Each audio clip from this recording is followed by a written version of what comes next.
anti-tag, all right?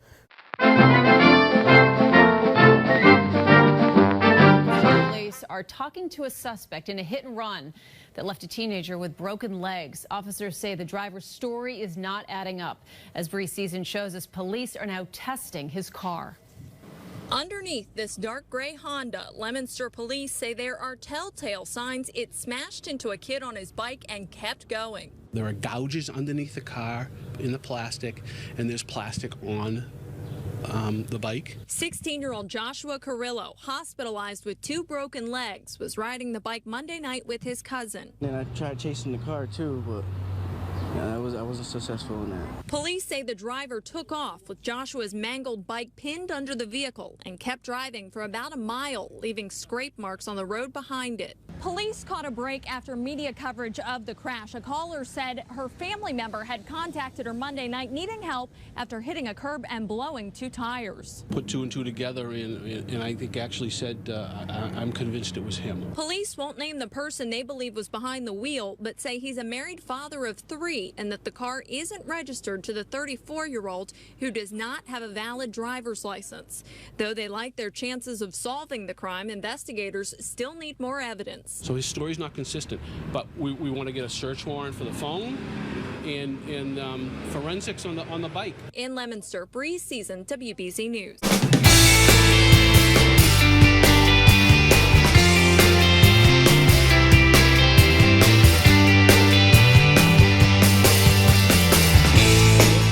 Arty 84 here, Wicked Explorers, at another dead, well, I'm not sure if it's a dead mall or not. I have not been to this mall in about 5 years, and I can't remember. I was in there real quick. And before that, I hadn't been to this mall 15 years.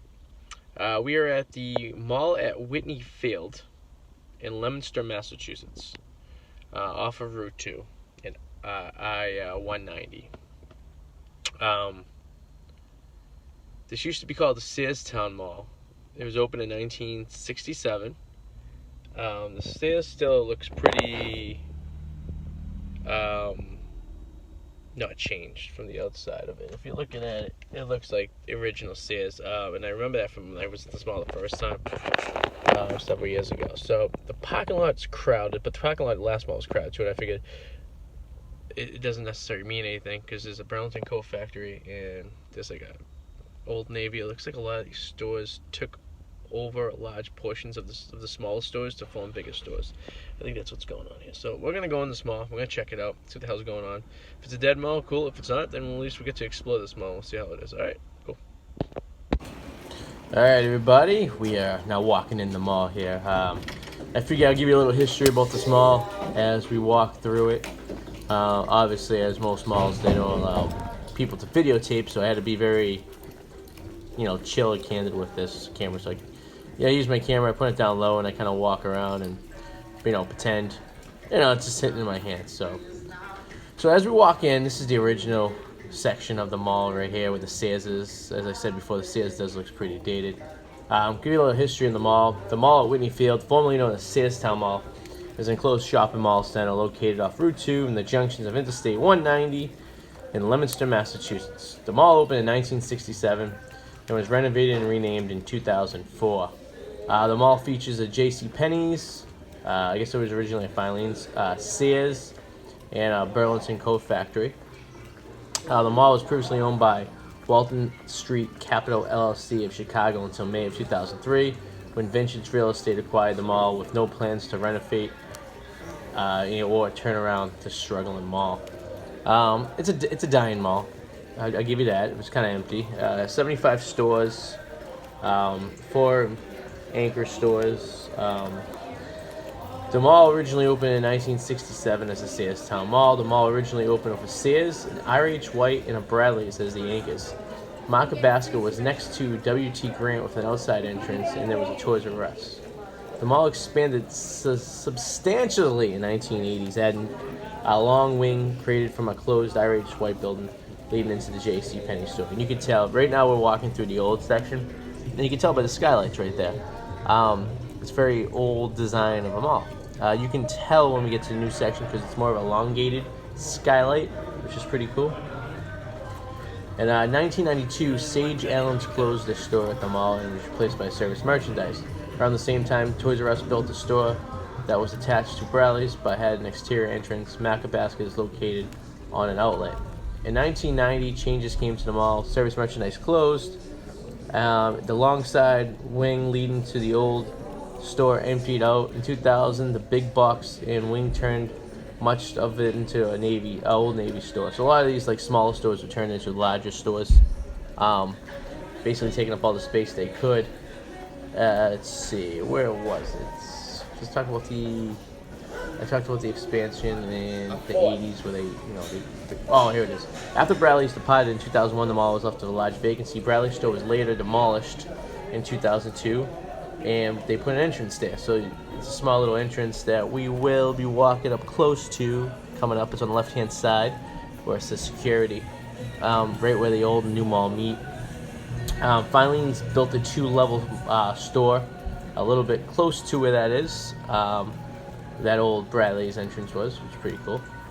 So that is the only 2-story structure, I believe, at this mall. The rest is a 1-story structure. This is where we're coming up where pretty much the new meets the old. You can see the skylight, how it's elongated on the top right there to the left.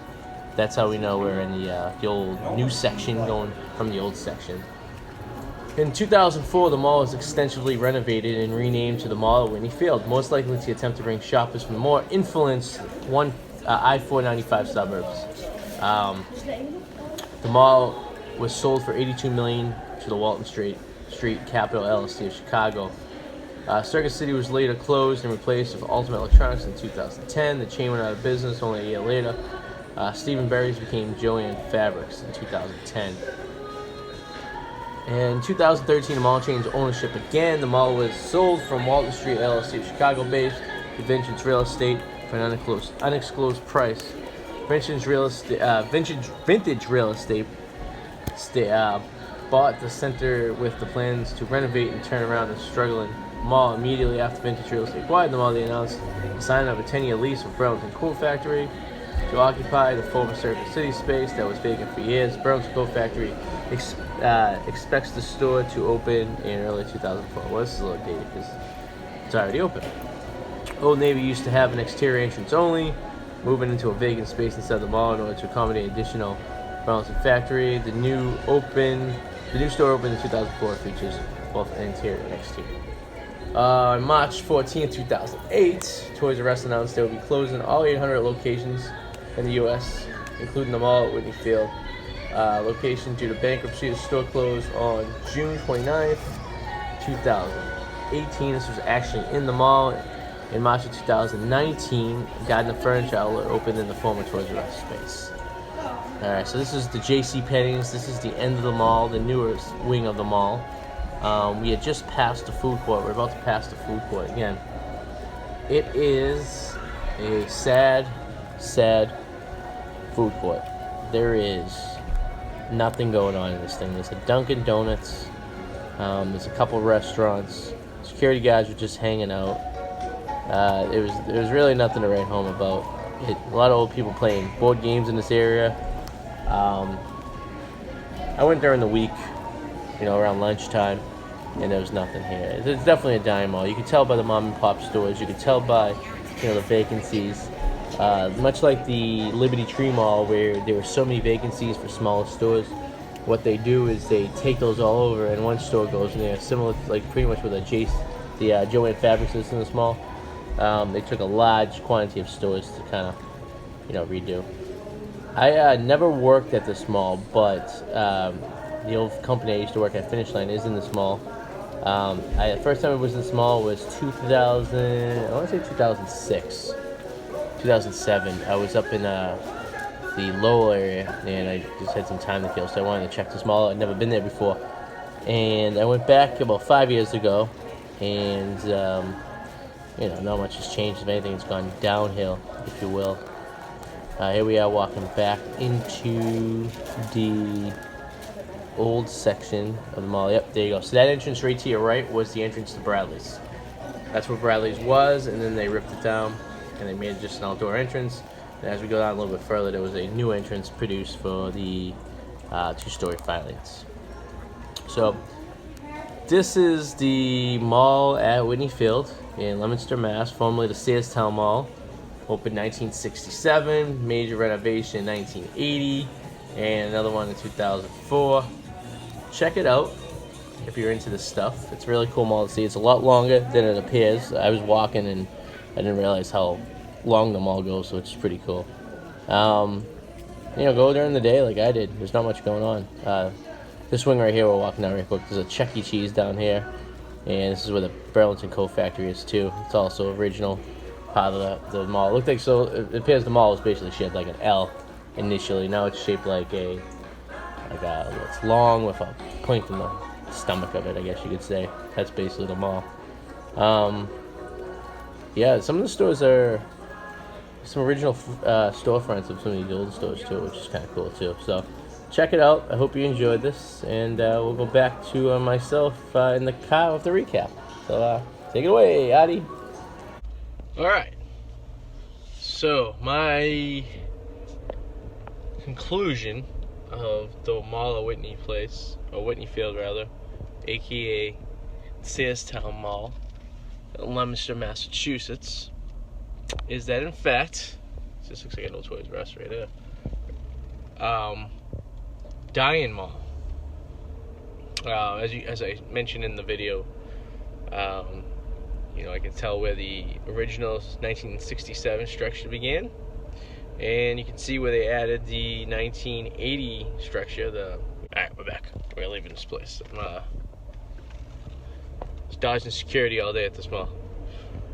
But obviously these malls don't like you videotaping anything inside the mall property or whatever like that. So you do your best to try to keep it on the DL, which I do, to the best I can. How do you get out of this place? It's not a very well organized mall. Yeah, it's kind of like all over the place. There's no like right entrance. There's no like curb or anything. It's very odd. But with that said,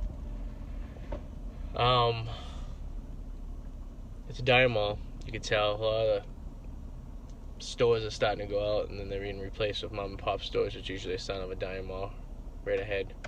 And then there's vacancies, obviously. It's busy because of the anchor stores, of course, because the mall was pretty much desolate. There's a handful of people in there. The food court has nothing in it. Dunkin' Donuts, some no-name place. In a nutshell, it's a mall that's dying. And if it continues on the path it's going right now, it will be a dead mall in a few years, no doubt.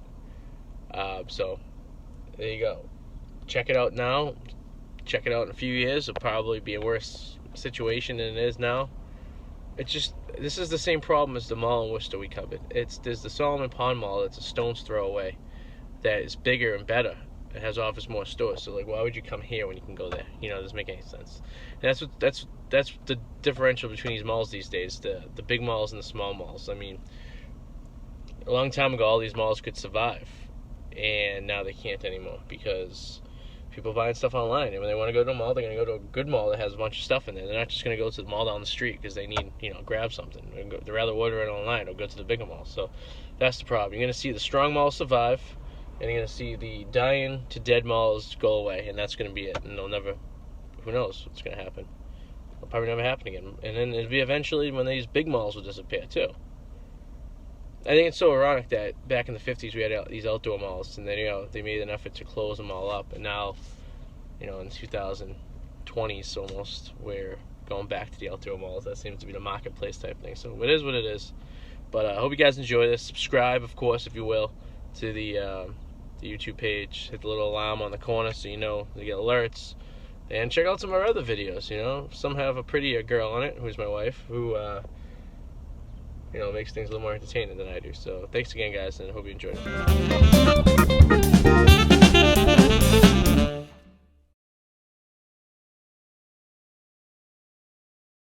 The Wicked Explorers of Arty 84 and Suzi J is brought to you by thepacky.com. Check out thepacky.com.